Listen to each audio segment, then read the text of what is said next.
فضلا وليس أمرا ادعمونا بلايك للفيديو واشتراك بالقناة. Bonjour tout le monde, aujourd'hui on va voir la respiration cellulaire. Donc premièrement on va voir la structure de la mitochondrie. Donc la mitochondrie est constituée des membranes externes et internes, aussi l'espace intermembranaire, les crêtes, matrices, les granules denses, les métauribosomes et aussi l'ADN. Ici on a les membranes internes et aussi externes sont constituées des protéines intégrées, les sphères pédonculaires et aussi les phospholipides.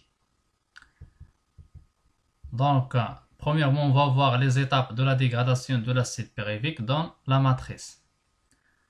Donc, la décomposition de l'acide pyruvique dans la matrice se fait en deux étapes, qui sont la formation de l'acétylcoenzyme A et le cycle de Krebs.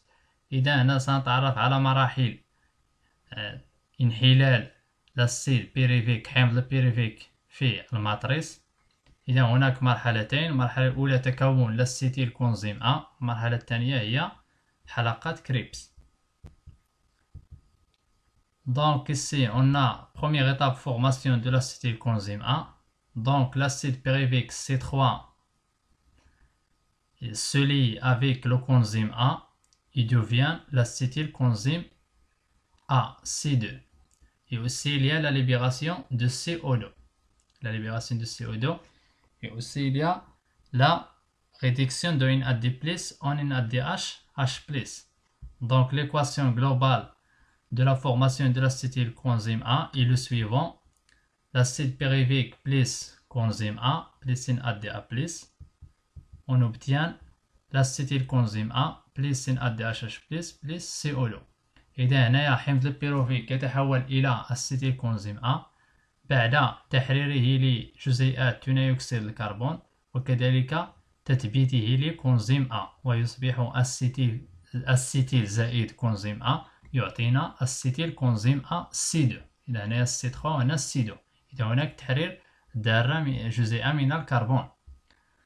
La deuxième étape, c'est le cycle de Krebs. Donc, le cycle de Krebs, l'acide oxaloacétique C4 se lie avec l'acétyl. Donc, ici, l'acétylcoenzyme A libère le coenzyme A.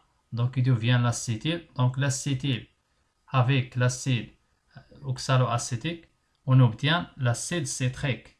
Et après l'acide citrique, subit une succession de dégradation. Donc il y a la libération de CO2, deux molécules de CO2. Il y a aussi la réduction de NADH+ et la production de l'ATP.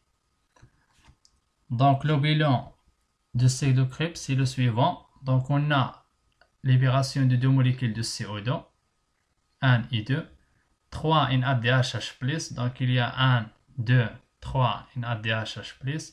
Il y a la formation d'une molécule FADH2 et la formation d'une molécule d'ATP. إذن الحصيلة النهائية لحلقة كريبس أنها تكون جزيئتين من ثاني أكسيد الكربون، 3 جزيئات من NADH+، جزيئة واحدة من FADH2 وجزيئة من l'ATP. إذن هنا أن حمض الأوكسالوأسيتيك أنه يثبت على مستوى الأسيتيل بعد فقدان الأسيتيل لكونزيم A ويصبح حمض السيتريك C6. دونك هنا C2 زائد C4 يعطينا C6.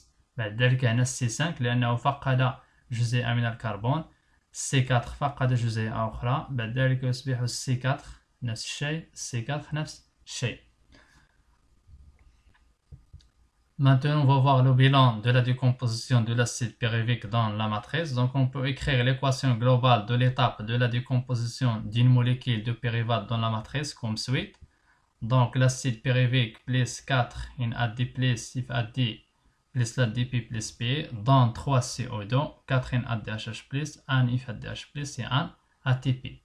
Donc, ça, c'est l'équation globale de la décomposition d'une molécule de pyruvate. إذا هذه الحصيلة النهائية انحلال جزيئة واحدة من حمض البيروفيك.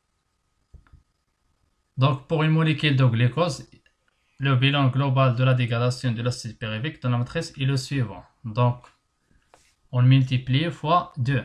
إذن بالنسبة لجزيئات الجلوكوز أننا نقوم بضرب هذه الأعداد في 2، لأن جزيئة واحدة من الجلوكوز تعطينا جزيئتين من حمض البيروفيك، لذلك نقوم بضرب 3 في 2 6، 4 في 2 8، 1 في 2 2، و1 في 2 2، وفي الأخير نحصل على الحصيلة النهائية لانحلال الجلوكوز.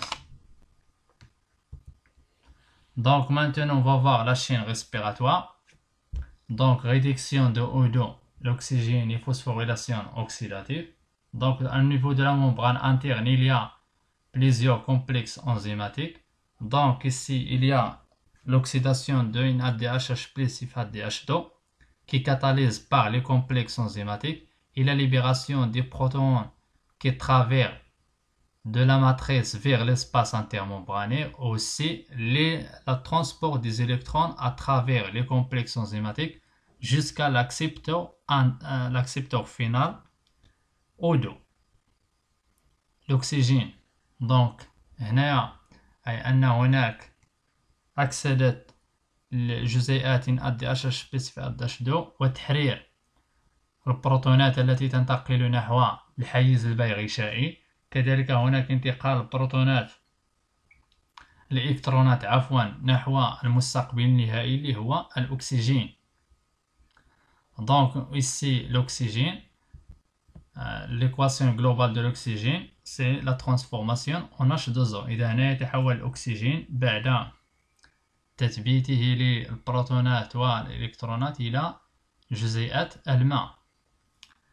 Et en même temps il y a ici au niveau de l'espace intermembranaire, la concentration des protons H+ devient supérieure à celle de la matrice. Donc, il y a un reflux des protons à travers le sphère pédonculier qui provoque la transformation de l'ADP plus P en ATP. إذا هنا هذا الحيز البيغشائي يصبح غني بالبروتونات ويصبح تركيز البروتونات في الحيز البيغشائي أكبر من تركيزه على مستوى الماتريس، لذلك هناك رجوع هذه البروتونات باختراقها لسفير بيدونكيلي مما يؤدي إلى تشكل الطاقة l'ATP.